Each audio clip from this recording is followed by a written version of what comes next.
मुख्यमंत्री लाडकी बहीण योजनेच्या कामाला तहसीलदारांनी विरोध केलाय। योजनेच्या जबाबदारीतून तहसीलदारांना मुक्त करा अशी मागणी केली जाते। राज्य तहसीलदार आणि नायब तहसीलदार संघटनेने तशी मागणी केलेली आहे। मागणी मान्य न झाल्यास कामकाजावर बहिष्कार टाकण्याचा निर्णय तहसीलदारांनी घेतलेला आहे। महसुली कामांचा इतर कामांचा व्याप असल्याचं कारण देत ही मागणी करण्यात आली आहे। तहसीलदारांचा बाल विकास विभागाशी संबंधित कामे करण्यास नकार पाहायला मिळतोय। तर आताची सगळ्यात मोठी आणि महत्त्वाची बातमी म्हणावी लागेल पावसाळी अधिवेशनामध्ये आणि काही दिवसांवर विधानसभेची निवडणूक असताना महायुती सरकारने एक महत्त्वाकांक्षी योजना जाहीर केलेली आहे, मुख्यमंत्री लाडकी बहीण योजना। आणि या योजनेसाठी तहसीलदारांकडून काही कागदपत्रांची पूर्तता करावी लागते, त्यांच्याकडे गर्दी होताना दिसते आणि त्याचबरोबर एकूणच प्रशासकीय यंत्रणेकडे गर्दी झाल्याचं आपल्याला पाहायला मिळते। आणि त्या पार्श्वभूमीवर आता या योजनेचं काम करण्यास तहसीलदारांनी विरोध केल्याचं दिसतंय। योजनेच्या जबाबदारीतून तहसीलदारांना मुक्त करा अशी मागणी त्यांनी केलेली आहे। राज्य तहसीलदार आणि नायब तहसीलदार संघटनेने तशी मागणी केली आहे। मागणी मान्य न झाल्यास कामकाजावर बहिष्कार टाकण्याचा निर्णय सुद्धा या ठिकाणी घेण्यात आला आहे। तर महसुली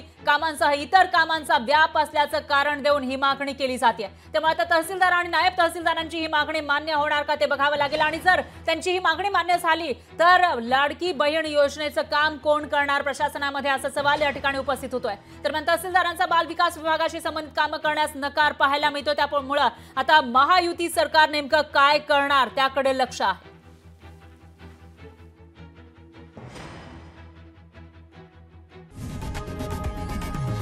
लोकशाही मराठी ऐका, पहा, जागरूक रहा।